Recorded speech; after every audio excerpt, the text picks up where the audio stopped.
Secretum Meo es el título del más reciente libro escrito por Carlo Alacán, quien después de 3 años de su obra arriba regresa a esta su ciudad natal para presentar el libro 2 de la saga Somos Guardianes. En nombre del autor, agradecemos a cada una de las personas asistentes a esta presentación en este majestuoso Centro Cultural Quinta Gaminos. Enseguida, invito a hacerlo este micrófono al maestro Osvaldo Reyes López, quien será el encargado de realizar la presentación del libro Secretum Meo. Gracias. Buenas noches a todas y todos. Pues un honor estar aquí en la invitación de nuestro amigo Carlos Alarcón presentando su segunda obra. Y qué mejor lugar, la Quinta Gaminos. Ustedes saben que la Quinta Gaminos fue proyectada por el arquitecto Julio Corredor a petición de Manuel Gameros. Y esa petición se la hace porque viaja a Europa y se enamora de una casa en el sur de Francia, y ese viaje es el que le hace construir esta casa que para Chihuahua ha sido tan emblemática. Y nosotros, los seres humanos, estamos acostumbrados a crear las coincidencias. Creo que esa coincidencia también Carlos la tiene con esta casa. Coincide porque Carlos en 2019 hace un viaje a Europa y empieza a concebir una tetralogía de la cual hoy conocemos su segunda obra.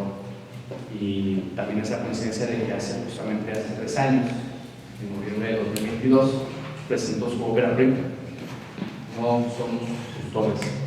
Y esta segunda obra que nos entrega hoy, pues es un buen espacio para estar entre amigas y amigos, despedidos, y tener una plática tal como nos lo platica su obra Carlos en Secretum Meo.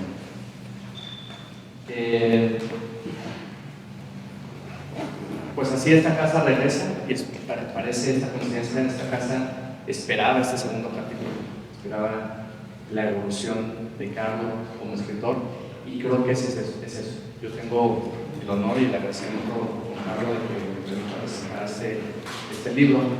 Yo creo que presentar una obra es un privilegio, pero también una responsabilidad, porque nos está regalando algo muy importante, que es su propia utilidad. Los libros no se presentan, se entregan, y hoy se los estoy entregando en nombre de Carlos, y esa entrega se hace justamente a través de un diálogo. Cuando un autor te pide hacerlo, no te está dando un papel, te está confiando algo que antes fue solo suyo, sus pensamientos, su soledad y su duda, porque así escribió Carlos esta obra, y ya no es un secreto, lo está compartiendo.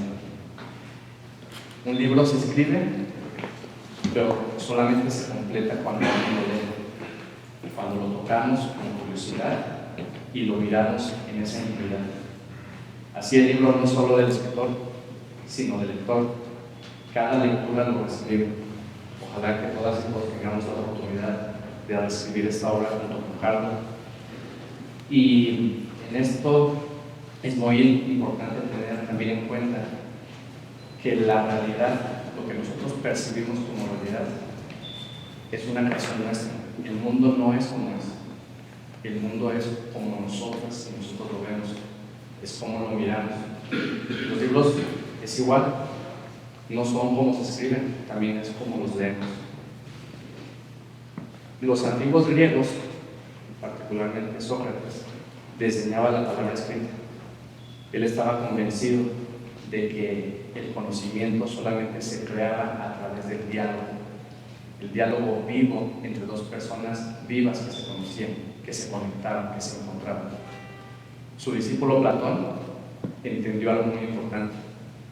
Compartía esta idea con su maestro de que solamente el diálogo generaba conocimiento, pero que ese conocimiento no iba a perdurar si no se compartía con futuras generaciones. Y la palabra escrita es donde entra como un protagonista. Los diálogos de Platón justamente recorren aparentemente pláticas de su maestro, pero son diálogos que conocemos hasta nuestros días por los libros, porque evidentemente esa palabra en algún momento murió. Y entonces así los libros se han transformado también en diálogo, se han convertido en diálogos en sí mismos. Y ese diálogo no ocurre solamente con el escritor, sino también con nosotros mismos como lectores, con lo que entendemos, con lo que nos conmueve o incluso con lo que nos incomoda. Y podemos encontrar en el libro de Carlos, esta segunda obra, momentos en los que las palabras nos conmueven, nos motivan, pero también nos incomodan. Por eso yo les quiero compartir en este momento solamente mi experiencia como lector, un libro que yo disfruté personal mucho. Y antes de presentarles y entregarles este libro, voy a citar al maestro Jorge Luis Borges, que dice: no sé si soy un buen escritor, creo ser un excelente lector, o en todo caso, un sensible y agradecido lector. Estoy agradecido por leer este libro y les comparto mi experiencia. Porque este libro no es una continuación, no es una segunda parte, es una evolución, como les he comentado. Es una transformación de Carlos como escritor y también una transformación a título personal como lector. Yo leí su primera obra y yo mismo lo volví a leer para entender esta segunda entrega que nos hace Carlos, y me di cuenta de esa transformación que yo mismo tuve como lector del primer libro y este libro creo que nos entrega incluso más preguntas que respuestas, y eso es algo que es muy plausible en un libro, porque el libro, como repito, al convertirse en un diálogo, genera conocimiento, y ese diálogo no puede ser un diálogo cerrado en el que se termina solamente con la última página. Es una lectura y es una reflexión que todas y todos nos llevamos después de cada obra, en el que mantenemos un diálogo permanente. La escritura de Carlos ahora respira distinto, el ritmo es más maduro, los silencios pesan más y los personajes, aunque viven entre manuscritos, hablan con una humanidad total. Carlos ha pasado de contar lo que imagina a escribir lo que comprende del alma humana. Y eso no se logra con técnica, sino con vida. ¿De qué trata Secreto de un Niño?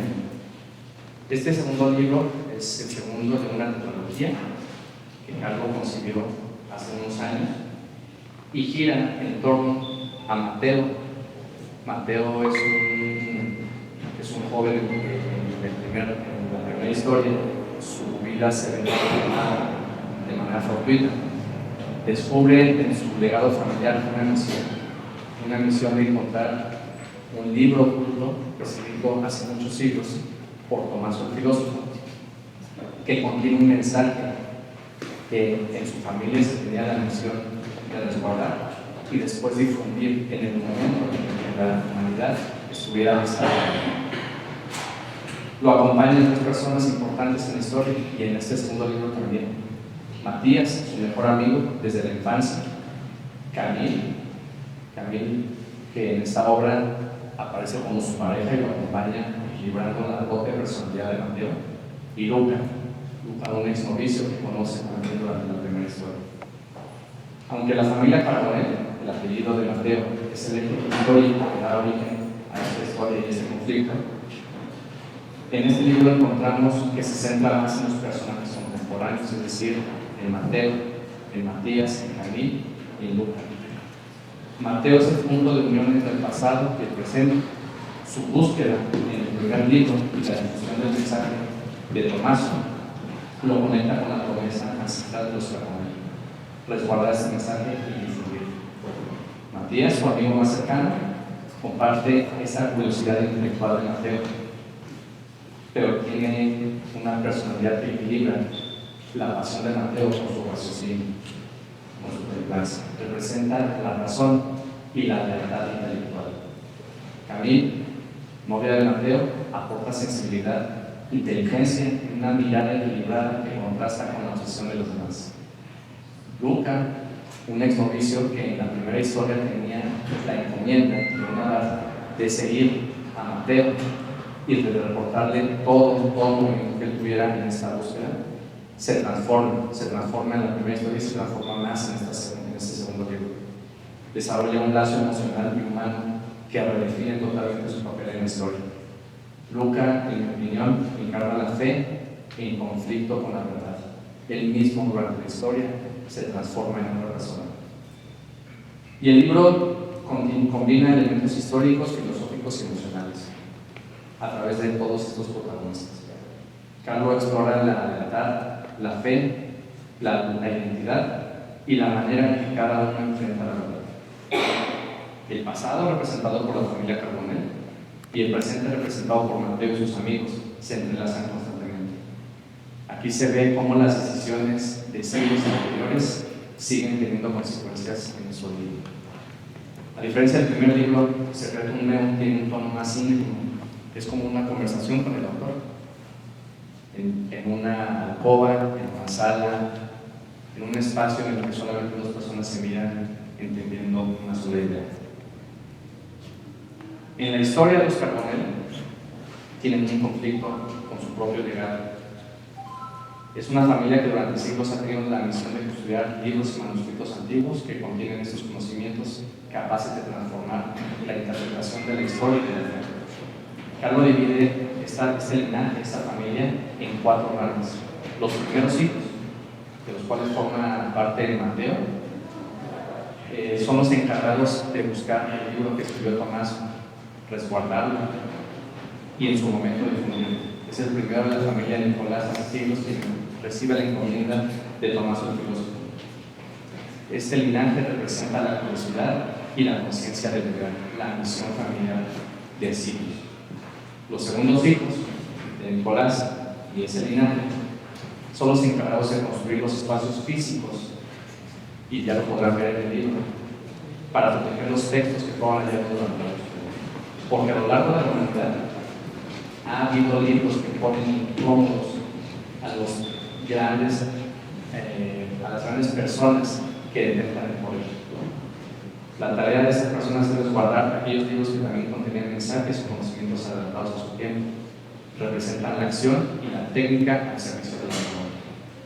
Los terceros hijos están vinculados a la vida religiosa. Dentro de su misión está entregar a la primogénita, a la primera de sus hijas, para que en algún momento se convirtiera en abadesa en el convento de Santo Domingo. Aquí el papel de Agnes Carbonell Pellegrini inicia este legado. Carlos entrega un tema actual, el papel de las mujeres, que no esté iniciado recientemente. Es un papel que ha estado presente de manera eterna, pero que nos hemos cegado a observar. Estos terceros hijos representan la fe, el silencio y el sacrificio. Y los cuartos hijos, que representan la paciencia, la espera y la continuidad, heredan el castillo y una biblioteca en Borgoña, y encargados de preservar todo el acervo acumulado durante la misión familiar de los Carbonell. Estas cuatro líneas familiares, si se fijan, también se entrelazan con la personalidad de estos protagonistas, de Mateo, de Luca, de Camil y de Matías. Para mí, el dilema central del libro es hasta qué punto debe protegerse la verdad y cuándo el silencio deja de ser virtud. A través de este conflicto, Carlos plantea una reflexión sobre el conocimiento, la responsabilidad y el papel de quien es el custodio. Como en toda historia, debe haber un antagonista.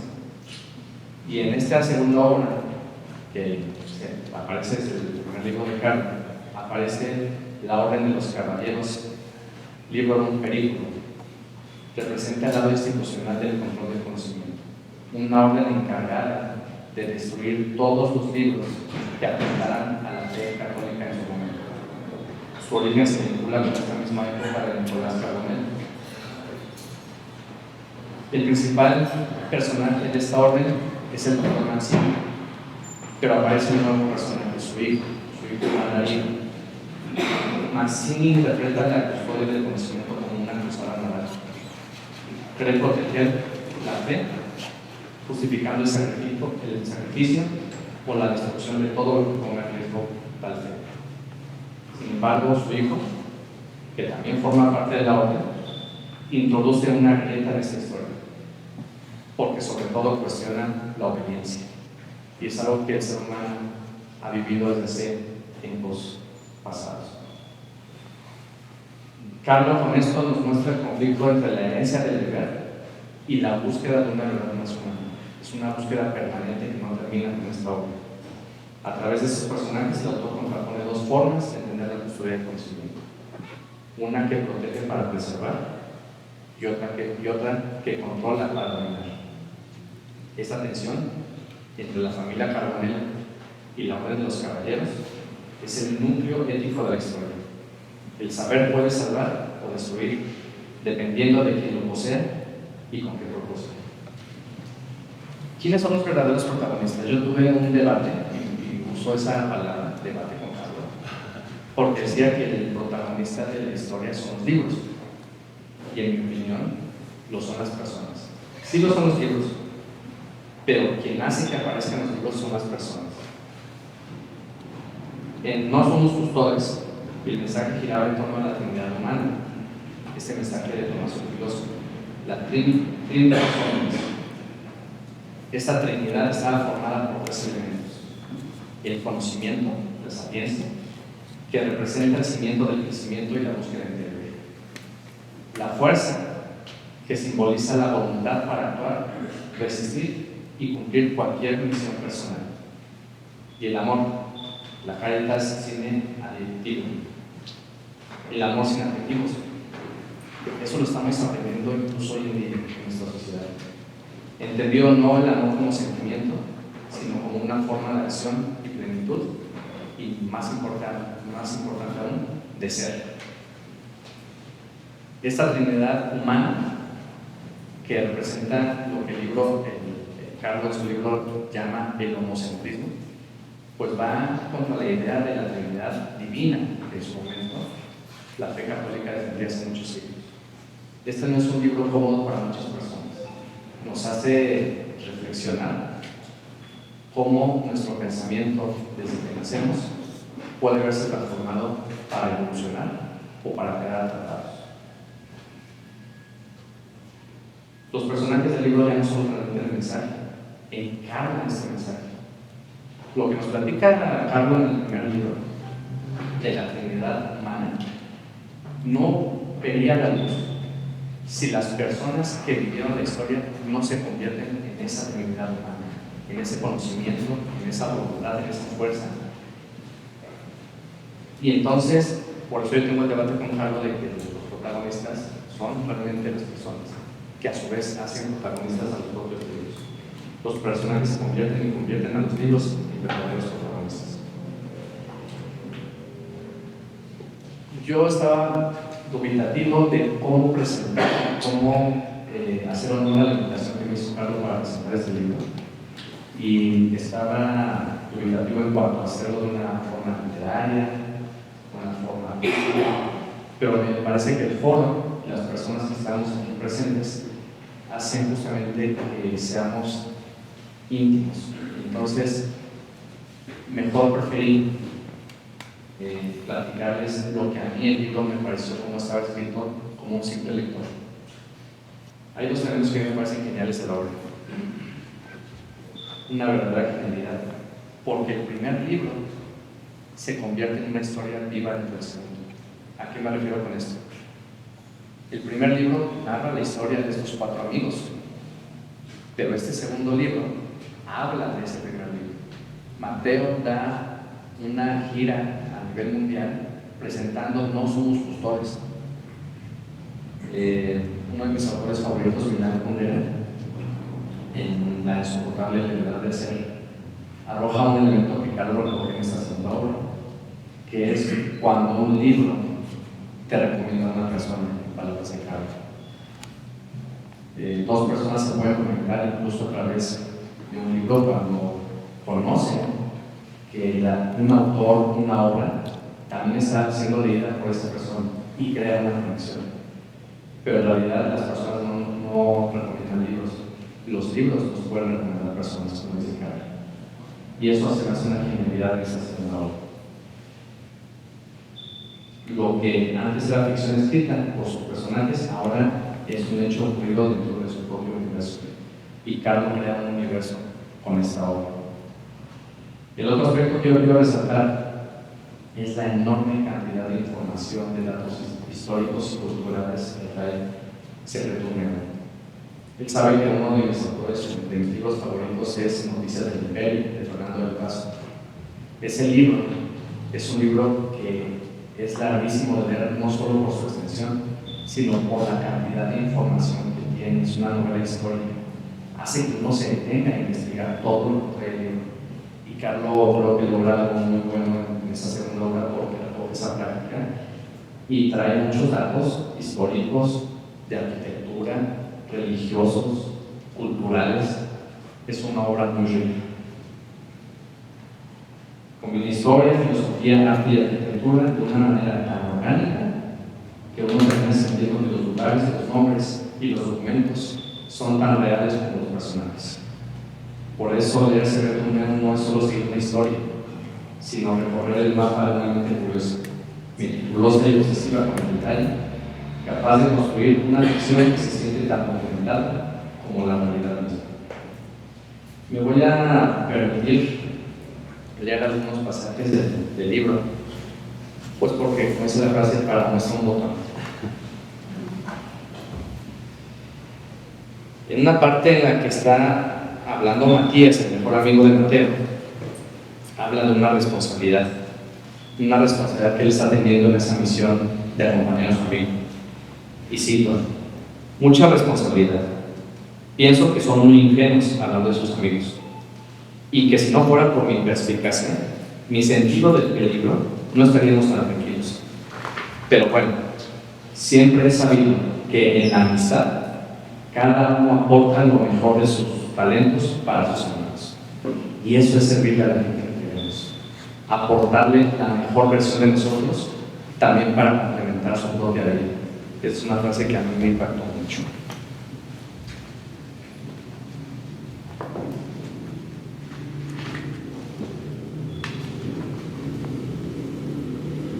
En una parte en la que habla Mateo, habla de lo siguiente. Habla de lo que era su vida en la Ciudad de México, cuando trabajaba en la biblioteca Vasconcelos y cuando pasaba los fines de semana con sus amigos tomando cerveza y haciendo otras actividades, pero ahora está viviendo su propia historia de la herencia familiar, su propia visión. Y dice: nada de eso es relevante, hablando del pasado. Ahora ya no importan en mi vida, ya no son significativos, porque lo que a veces olvidamos es que nosotros mismos les damos vida al pensarlos constantemente. Nosotras y nosotros somos las personas que le damos vida a nuestro pasado, a nuestros pensamientos y a nuestro presente.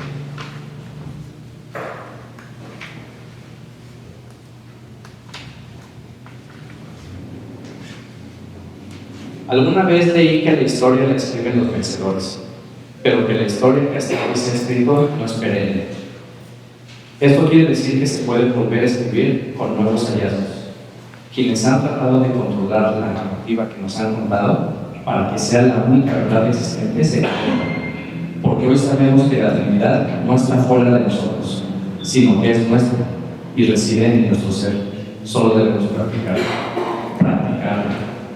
No se trata solamente de pensar. Amor es acción y no buenas intenciones, dice la frase. Y Carlos lo coge muy bien. Hay algo en su idea del eterno retorno que me recuerda al pensamiento de Tomás. Solo el superhombre será capaz de salir del círculo cerrado del eterno retorno, donde no existe la evolución. En el fondo, el concepto del superhombre, del que parte Nietzsche, es el que ha entendido su verdadera fuerza interna: valentía implacable en el terreno espiritual y fuerza ilimitada de sabiduría. Ahí está presente la Trinidad humana. Seremos capaces y valientes de transformar la forma en que vemos el mundo. Por eso digo que este libro nos deja más preguntas que respuestas.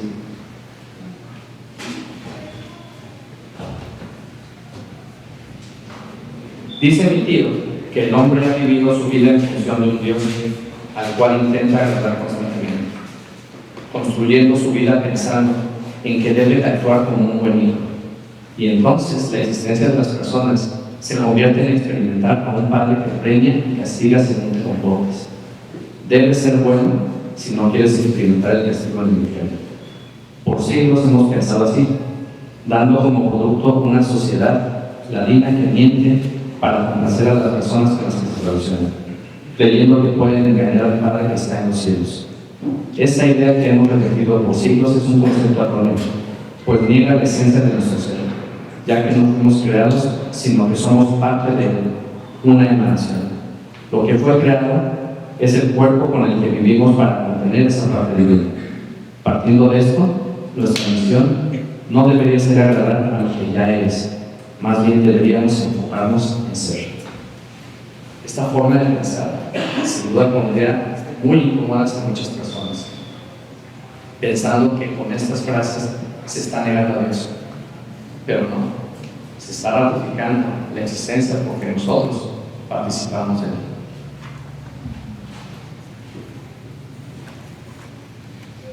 Con esta quiero cerrar. Esta es la que más me gustó y a mí lo personal la que me está transformando. Después dijo algo sobre la frecuencia del amor. Siempre había pensado que amar era una acción, un verbo, algo que uno busca hacer, pero nunca lo había pensado como una frecuencia. Algo que no requiera de la voluntad, sino del ser. Sí, así me quedé yo aquella noche. No sabía cómo procesar. Yo lo sigo procesando. El amor se hace. ¿Qué el amor es? Nosotros practicamos el amor, hacemos el amor o somos amor. Es una decisión basada en esa dignidad humana. Así que el libro está lleno de datos, de historia, de emociones, de cultura. Y entonces, presentar un libro, esto no es solamente hacerlo de manera literaria, es acompañar un nacimiento. Un nacimiento que antes estaba solamente gestado y concebido por Carlos y que ahora nos está regalando a todas y todos.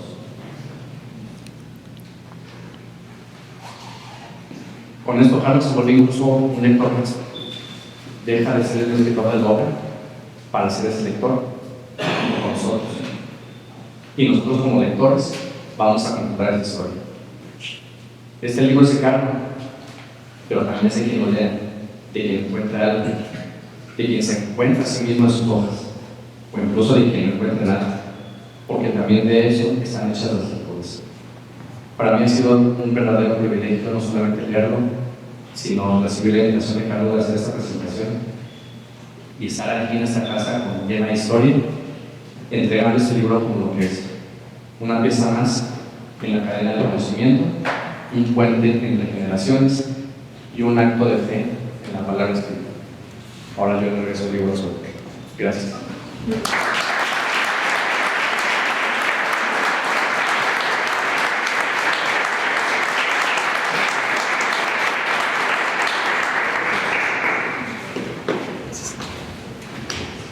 Gracias, maestro Juan Reyes. Presentación y entrega de este libro. Y ahora toca al autor y escritor Carlos Alarcón Barragán platicarnos de esta maravillosa obra.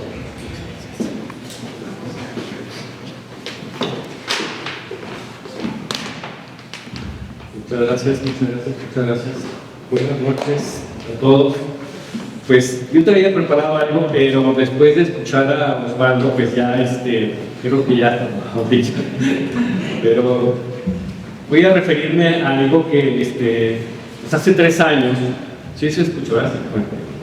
Hace 3 años estuve yo en este mismo lugar y me sentí muy arropado por mis paisanos, por todos ustedes, que en ese momento se convertían pues en mis padrinos de un nuevo sendero que yo empezaba a caminar, que era de empezar a escribir libros, de narrar historias, o como me gusta a mí decirlo, susurrar historias al oído. Historias que a lo mejor las había vivido de alguna forma, o quizás las hubiera deseado haber vivido de una forma, y así se las empezaba a contar. Como padrinos, cuando yo iba en el vuelo de regreso a la Ciudad de México, me sentía pues emocionado y dije, quiero regresar otra vez rápido a contarles de que he seguido en este mismo camino, escribiendo y continuando esta historia de los Carbonell y de los estos jóvenes. Y demás, sí, claro. Pero dije, mirando por la ventana, nostálgico en el avión, así más o menos la imagen para que la vayan viendo ustedes, decía, bueno, ¿cuándo voy a regresar? Empecé a sentir un poco de temor, porque siempre cuando un escritor saca su primera novela, empieza, en algunos casos, a existir como el bloqueo del escritor, porque dice, bueno, ya lo escribí y puede quedarse como en blanco. Y tardan muchos años en sacar una historia otra vez. Entonces dije, ¿qué puedo hacer yo para recordarme constantemente de que tengo que volver a escribir esa historia y regresar a la ciudad de Chihuahua con mis paisanos a continuar? Sí, ya sé. El único recuerdo que voy a tener constante de que tengo que aplicarme a escribir es que desde el día de hoy no me voy a volver a cortar el pelo hasta que esté delante de mis paisanos otra vez. Este día se cumple esa promesa, ese día, esa promesa que en algún momento pues me la hice yo a mí mismo, aunque algunos abogados aquí dirán que pues una promesa sin contrato no sirve de nada, no hay consecuencia. Bueno, pero yo de todos modos tuve ese pensamiento y dije, bueno, el día en que puedo estar delante otra vez de mis paisanos, podré tomar esa decisión de ya así. Pero fue un recuerdo constante que cuando me vi en el espejo decía, pues tengo que seguir escribiendo, hay que terminar esa novela y hay que ir. Y esa promesa que yo hice y que me llevó solo 3 años, es una promesa como la que hizo Tomaso, como la que hizo Nicolás a Tomaso en su lecho de muerte. Pero una promesa, hay un dicho en latín que dice, promisium boni veri ex obligatio. La promesa de un hombre bueno es obligación. Entonces, esa promesa que Nicolás le hace a Tomaso en su lecho de encontrar los mismos gemelos y de dar a conocer el mensaje que se divide, llevó 500 años, a mí solo 3 años, pero 500 años para poder llevarla a cabo y cumplirla. Pero en el trayecto, pues sucedieron muchas cosas, porque en esos 500 años no nomás se pudieron haber dedicado a eso, sino que pasaron más. Y de eso habla en este libro que estamos ahora que está ya aquí, de esa promesa y de las cosas que pasaron durante todos estos 500 años. Los Carbonell no solo cumplieron la promesa de encontrar los 2 libros, sino que en el camino se fueron haciendo otras promesas que fueron llevándolos a tomar ciertas decisiones. Incluso a determinar que esa promesa se convirtiera a lo mejor en el destino de Mateo. Y Mateo, que creía que en algún momento pudiera pasar algo que cambiara su vida y entonces llegar al destino, y se topa con el cuadro donde viene el domicilio y se da cuenta de que la familia se dedica a otra cosa. Dice, este es el destino que estaba escrito para mí y que ahora me toca vivirlo. Y yo me pregunto, ¿es el destino de Mateo o es la promesa de Nicolás? No sé, cada quien tendrá que decidir sobre eso, pero al final de cuentas, muchas de las cosas que nosotros vamos determinando hoy en día han sido decididas antes, por nosotros mismos, por nuestros ancestros. Y es lo que plantea pues, en este documento lo del libro. Yo quería también, cuando estuve preparando esto, decirles, porque cuando leyeron la primera novela hubo algunas preguntas que dije, bueno, pues a lo mejor es buen momento de comentarlas cuando esté con todos ustedes otra vez. La primera era, ¿por qué los nombres en latín, no? Dice, ¿qué es esto de por qué tan difíciles de pronunciar y por qué en latín? Y yo decía, no era un esnovismo de mi parte usar las palabras en latín. Simplemente lo que a mí me interesaba en ese momento es decir, dar algo de misterio, de antigüedad, de profundidad. Casi siempre el latín está relacionado con algo que pasó hace mucho y que trae escondido algo, un secreto o algo. Entonces, la tetralogía tiene todos los nombres de los libros en latín y al final esos nombres también contribuyen al mensaje final. Pero bueno, hasta que estén los 4 libros vamos a saber también de esto. Entonces, esa era la intención, no era otra, no era creer que es mejor el latín, no es ni práctico, incluso para algunos es leer el nombre en latín, pero bueno, pues a mí esa fue la intencionalidad que yo tenía. Y la otra parte también era que yo me preguntaban mucho las imágenes, qué significaban esas imágenes que están en el libro.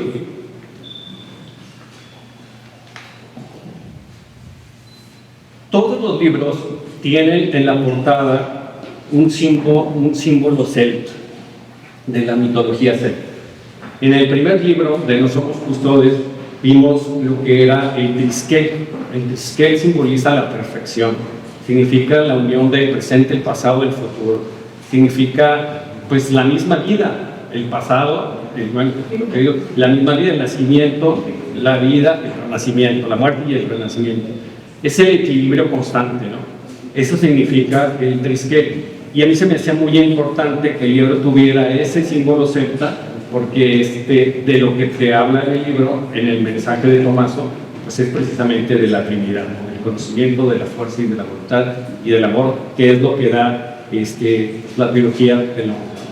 En este segundo libro está lo que se llama el nudo perenne. El nudo perenne es como la continuidad constante de la existencia de las personas, la vida cíclica. Entonces, a mí se me hacía que era relevante que estuviera en porque nos estamos dando cuenta de que a lo mejor Mateo está viviendo cíclicamente lo que sus antepasados han estado viviendo también durante toda su existencia. Ese es el nudo perenne, la continuidad constante. No permanecemos constantemente, siempre estamos. Entonces, esa era la intención también, y viene el próximo libro también traerá, y el último, pues estos símbolos también van a contribuir con el mensaje final de la novela, pero en su momento se podrá saber eso. Algo que agregaría nada más era que en esta historia se conjugan pues 3 historias al mismo tiempo, porque por un lado son 2 relatos que nos hablan del pasado de los Carbonell, el de la monja que es Agnes Carbonell y el de Paolo Carbonell, que es uno que se dedica a la construcción. Esos dos relatos se entrelazan constantemente con la historia actual de los muchachos que también están viviendo lo que está pasando dentro de la misma historia. Entonces, por eso es un poco más extensa que la primera, porque pues en realidad estamos conectando tres historias al mismo tiempo, pero que estos relatos lo que nos aportan a la trama fundamental pues es profundidad, porque entendemos que no nomás es la historia en este momento, sino que hay todo un pasado que nos permite adentrarnos ahora sí en el universo completo del linaje de los Carbonell. Hay algo también que preguntaban mucho, que decía la gente, oye, se me hace como que en algunas partes se repite la misma idea. Sí, sin duda sí. ¿Por qué? ¿Por qué sucede esto? Porque la novela está narrada en primera persona. ¿Qué significa? Significa que no es un narrador que conoce todo lo que está sucediendo en el universo, sino que solo sabemos lo que el personaje que está hablando está diciendo. No conoce este personaje que empieza a hablar, no sabe lo que los demás piensan ni lo que los demás viven, nomás viven su propio momento. Cuando tienes un narrador omnisciente, como si fuera que conoce toda la historia, pues es muy fácil que él te diga todo lo que puede pasar, y cuando no entiendes algo, pues ahí el narrador te dice, ¿sabes qué? Pues por eso dijo esto. Cuando la escribes en primera persona, solo el personaje está hablando como nosotros en la vida diaria, pues no sabemos lo que está pensando ahorita las demás personas, solo lo conocemos a través del diálogo. Cuando dialogamos, entonces podemos saber lo que pudiera estar pensando la otra persona. Cuando escribes una novela de este tipo, debo de confesar que yo incluso esta novela la escribí primero en tercera persona, o sea, con un narrador omnisciente, y fue mi maestro de novela quien me dijo, ¿no te gustaría contar esta historia de una manera un poco más íntima, o sea, más de otro estilo? Y yo le decía, ¿pero cómo?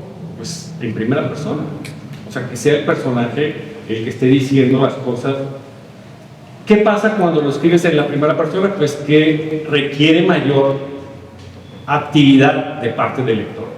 ¿Por qué? Porque el lector se vuelve en el que organiza toda la información, en el que estructura toda la información, el que conoce todos los datos. Lo que apuntó Mateo, lo que dice Luca, lo que habló Matías. Es el único que está conociendo toda la información. Y entonces él tiene que ir estructurando. Entonces, la lectura en ese momento se vuelve activa. Cuando está el narrador, el que te está narrando, que conoce tu historia, él te dice todo, tú no tienes que hacer nada. Acá tú tienes que formar parte de eso. Incluso en ocasiones, pues puedes decir, te puedes perder si no estás muy concentrado. ¿Por qué? Pues porque tú eres el que estás haciendo el mapa conceptual. Nadie más te lo va a volver a decir. Entonces, ¿y qué sucede? Pues Mateo nos puede decir que vivió esta historia. Y los demás, cuando sepan esa historia, es probable que nos la digan. Y entonces pareciera que es repetitivo, pero no es repetitivo. Lo que nos está aconteciendo en ese momento es que nosotros como lectores deberíamos de decir, quizás, ahora ya sé que él también sabe esa información. Ahora ya sé que él también domina esta información. Entonces va tejiendo y organizando. Es un poco más complicado, sí, pero bueno, pues es parte era un reto para mí poder estructurarlo de esta forma. Y la otra parte es que no podía haber un solo narrador, porque entonces habría muchos huecos narrativos. ¿Qué era lo que tendría que hacer? Pues que tiene que ser un enfoque múltiple. Varios iban a poder tener voz narrativa y en este sentido poder decir lo que están pensando y cómo están viviendo los acontecimientos. Por eso vemos a Luca hablar, por eso oímos a Mateo hablar, a Camille, a Matías y desde luego al señor Mancini, que es nuestro antihéroe en la historia. Entonces, pues bueno, esa era una parte que yo veía porque me decían, oye, pues se veía así como... Esta es la razón por la que, desde mi perspectiva, pudiera a veces parecer que se está repitiendo ciertos mensajes dentro de la misma novela, pero no es, sino que ahora ese personaje conoce esa información. En esta última novela que estoy presentando, aparte de estas 5 voces que ya hemos escuchado durante la primera novela, se agregan otras 3 voces más narrativas. Personajes que tienen voz para hablarnos a nosotros, interactuar con nosotros. Esto de la primera persona, fíjense que no era muy común antes, pero ahora ya es muy común. Incluso en las series de Netflix tú ya puedes ver a los personajes que de repente voltean a la cámara y te hablan a ti. O sea, como diciéndote lo que están sintiendo esos mismos personajes, como que eso ya es así como que parte de la novela, de este tipo de escritura también. Cuando ellos pueden compartir íntimamente lo que están diciendo. En estas 3 voces que se agregan es, por un lado, el hijo de Mancini, que como bien decía Osvaldo, pues trae ciertas dudas, no cree a pie de puntillas lo que dice su padre, aunque lo respeta y siempre va a hacer lo que él quiere, pero trae dudas. Esa voz narrativa también, pues él estudió filosofía, tiene otra forma de ver las cosas y se agrega a poder hablar con nosotros. También Santiago, que es otro Carbonell, que también está presente dentro de la trama, y un último que es Elliot Carbonell también.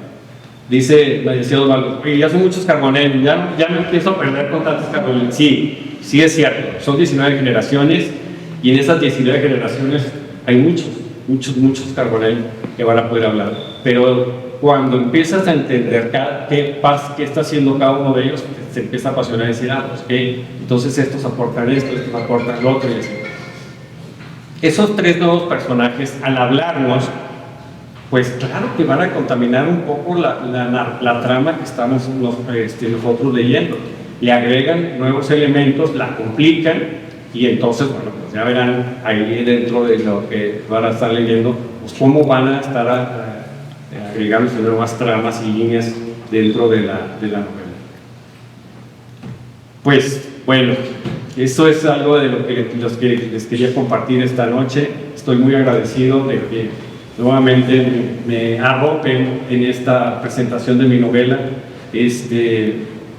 Quiero, antes de terminar, pues agradecerle mucho a Osvaldo. Osvaldo ha sido una de las personas que ha visto mi transformación cuando quise yo empezar a escribir y se lo contaba y lo decía, y bueno, pues mis pininos. Él ha visto como de ese deseo de querer hacerlo y el ahora estar concretando y ahora tocarle y presentar, bueno, pues ahora una de las novelas. Te agradezco mucho de corazón, me llevo las palabras que estás diciendo porque me alientan para continuar, para avanzar y para seguir con la tercera parte de la novela.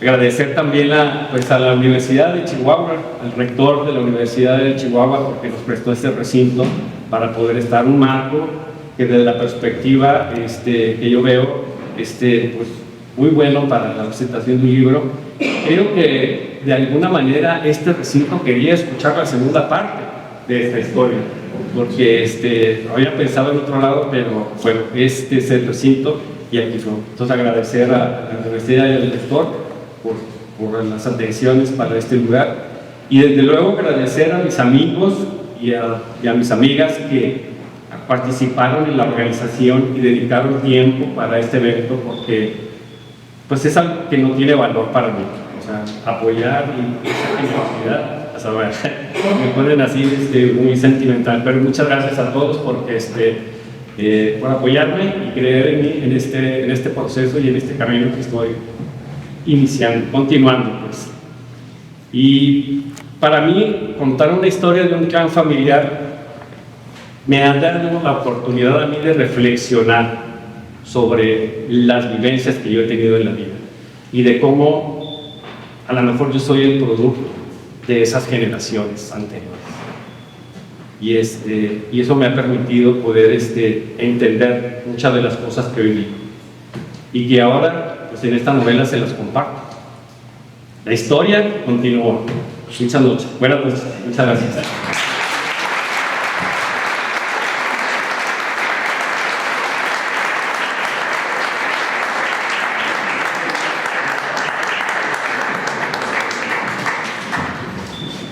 Muchas gracias, Carlos. Felicidades y gracias por esta entrega. Enseguida se les invita a todos los asistentes a acompañarnos en 3 mesas. La primera de ellas, a uno de los que se preparado para esta noche. La segunda, la mesa de venta de libros, que ya está disponible en Black. Y de igual manera, la mesa de firma, en la que nos podrá firmar cada uno de ustedes. Finalmente, agradecerles por su asistencia, participación, comprar el libro. Muchas gracias por participar y estar en este evento. Pasen buena noche.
Muchas gracias. Ahora sí, Ari. Pero no lo vas a perder, ¿eh? No lo vayas a perder porque sí.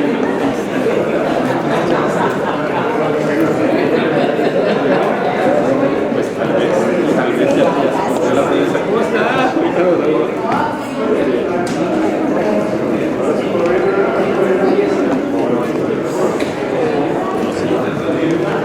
Oye, mañana, ¿no?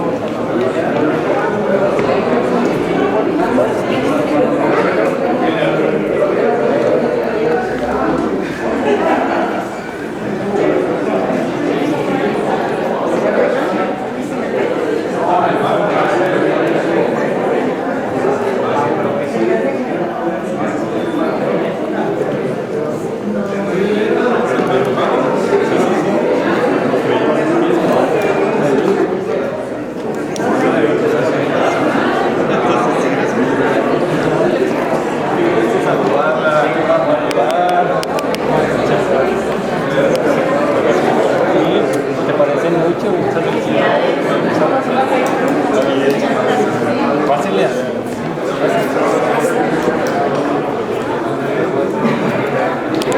Vamos a eso. ¿Cómo estás? Felicidades.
Ahora ya estás aquí. Qué bueno.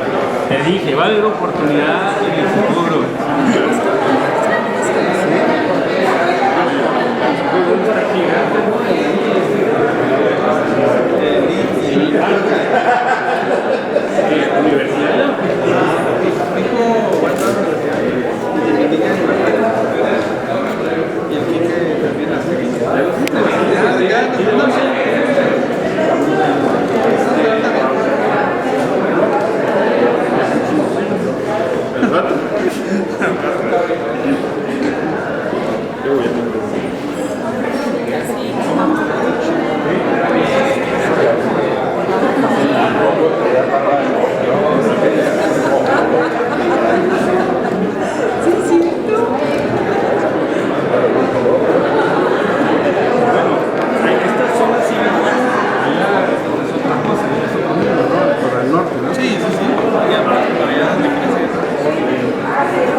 Apenas lo presento, ¿no lo conoces? Apenas lo presento. Me encantó la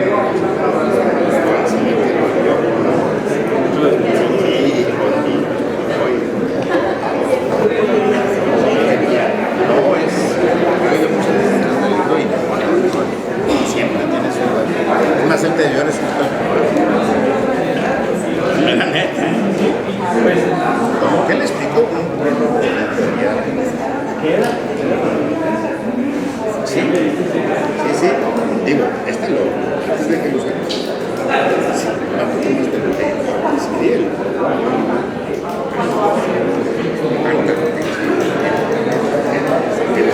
Lo voy a presentar ahorita.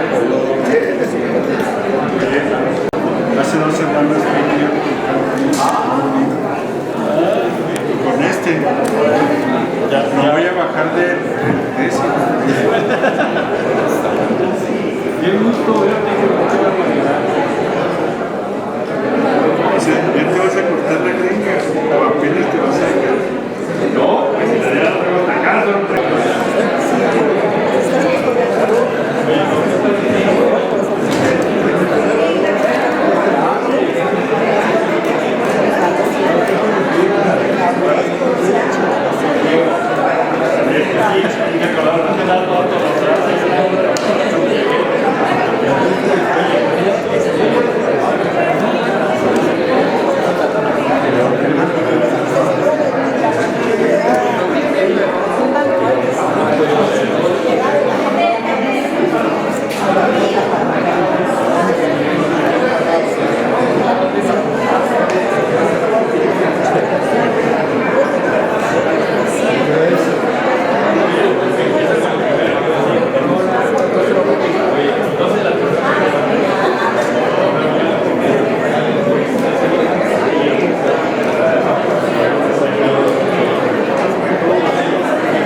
responsabilidad de este